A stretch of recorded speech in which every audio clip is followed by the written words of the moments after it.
It's a Monday, November 13th, 2023. Your Day with a Podcast brought to you by Cowboy State Daily. Subscribe to their daily digital email newsletter. Subscribe at cowboystatedaily.com. Well, it's more of the same. It ended up being a really nice weekend for the most part across the region, other than some windy areas. We're going to continue with very mild November weather here for a little bit longer, but we do have some changes to talk about.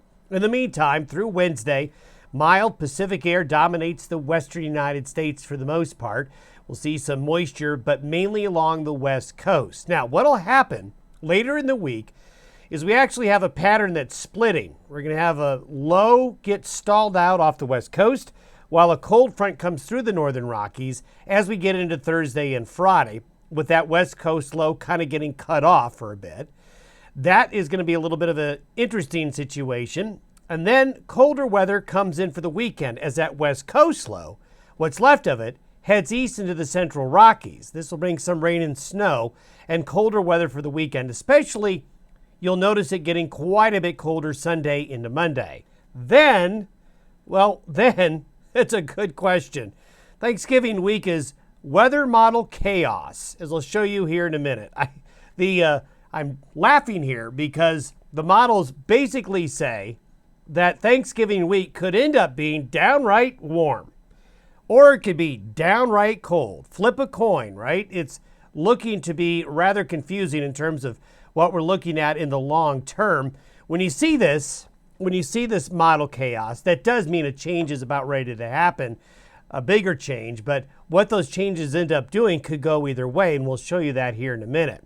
Great photos coming in over the weekend, some great lenticular clouds there near Cody. Lots of lenticular clouds and the stronger winds aloft that we get this time of year.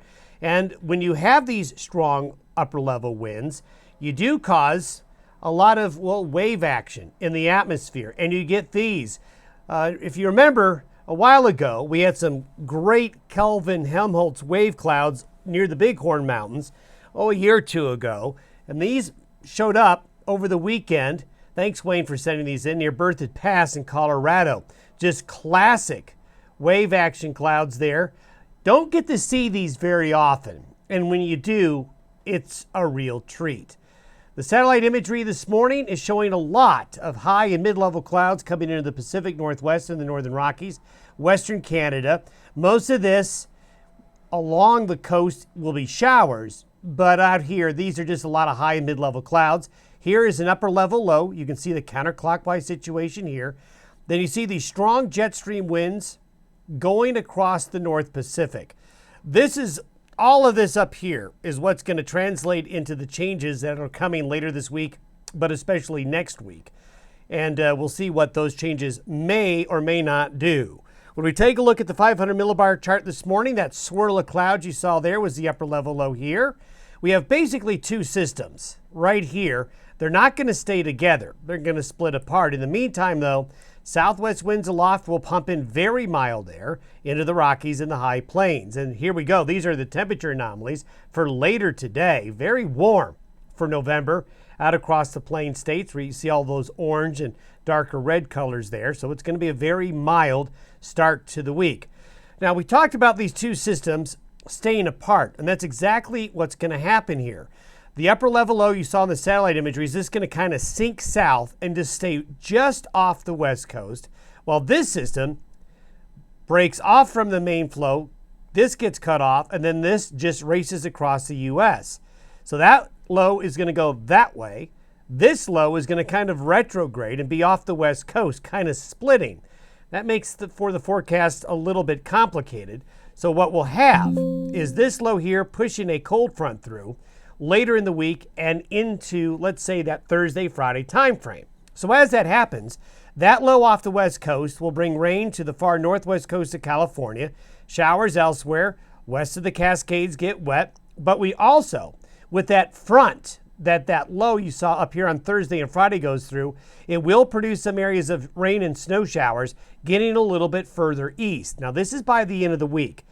Through Wednesday, not much going on, but by Thursday and Friday, this is where this weather gets pushed on through. So the mountains are going to get a little snow, little bit of rain and snow shower activity will develop across the plains. So this is the precipitation coming through Friday, today through Friday. Now, by late Friday into Saturday, there's that low still off the west coast. See that low over Michigan? That's the same low that I showed you up here. It just races across the U.S. It will send some cooler air in behind it. But then we kind of go back late in the week as we get into Friday and Saturday, southwest flow again. So temperatures mild, cool for a couple of days, mild for another couple of days. Then what happens after this is this low here does get pushed eastward, while all of this up here really complicates things with the weather modeling, as you'll see here in a minute. This is by Sunday morning. So that low comes off the west coast. Notice coming in behind it is northwest flow and another low here. So this is where the second half of the weekend, Saturday late into Sunday and into Monday, the door opens up to much colder air coming in now from the northwest. So the middle to the end of the weekend is when we're going to see better chances of rain and snow and falling temperatures come into the region. And a broad area of high pressure develops over there in the eastern Pacific. And also, this high develops in the Atlantic. We talk about this in the cold season where you get these patterns that kind of block things. And then what that does is that kind of consolidates the colder weather in between these two ridges of high pressure. And this is important to see what it unfolds in Thanksgiving week's weather, because it could get very interesting. Now, as we get into the period of time from Saturday through next Tuesday, so this is Saturday through Tuesday, you can see we could have some good moisture with that Pacific system come into the Dakotas, Nebraska, maybe into northern Arizona, southwest Colorado. The mountains getting quite a bit of snow. So there's some changes coming on. Whether or not this graphic ends up being correct or not, we'll see. But late in the weekend into early next week, some rain and snow and much colder air is going to spill into the region. And there you can see the snowfall potential between Saturday and next Tuesday. So we've got changes coming. But the bigger question marks are going to be later on. Because what we see developing, once we get that low out of here, this is by next Tuesday. See this low here in British Columbia and Alberta? This would contain a lot of cold air as the high pressure builds there. And then again, we see this big high pressure ridge up there. The blocking patterns are starting to set up. So what could happen is this could open the door to much colder weather by the middle of next week.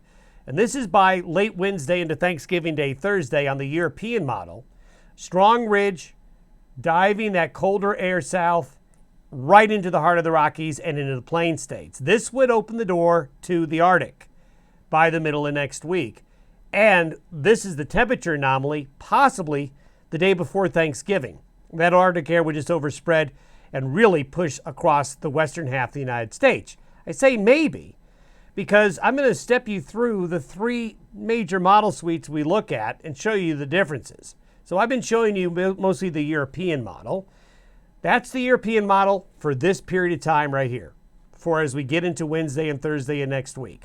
But if we look at the Canadian model, well, the Canadian model has a westerly flow and mild conditions. The Arctic air gets directed towards the Great Lakes and New England for those folks to have a much, much colder Thanksgiving, as opposed to this, where the air is coming right off the Arctic Circle and into the western and central United States. So that's the European, that's the Canadian, and this is the GFS, or the American model. It's not even remotely similar to the other two. So here you have three models representing the same time frame, using the same data to initialize. So this is why you have to approach all weather forecasts, whether it's a forecast for a 10-day forecast or whether it's a climate model for the next 5 years. This is the variability you get. This is the disagreement you get based on how the models are built. So stay tuned. We'll just see what evolves. Right now, two of the three models are predicting a very mild Thanksgiving week. One is predicting Arctic air. We'll see what happens. My guess is the European model is probably on to something, and the Canadian and the American model will catch up later. But we'll just have to see what unfolds. And the reason I say that is this configuration of high pressure here and high pressure in the Atlantic, this blocking pattern, does consolidate the colder weather over the central and western United States. So we'll just have to see. I know a lot of you are going to be making travel plans, and you're just going to have to stay tuned because it is a coin flip right now in terms of what will happen. Have yourself a good Monday. We'll see you tomorrow.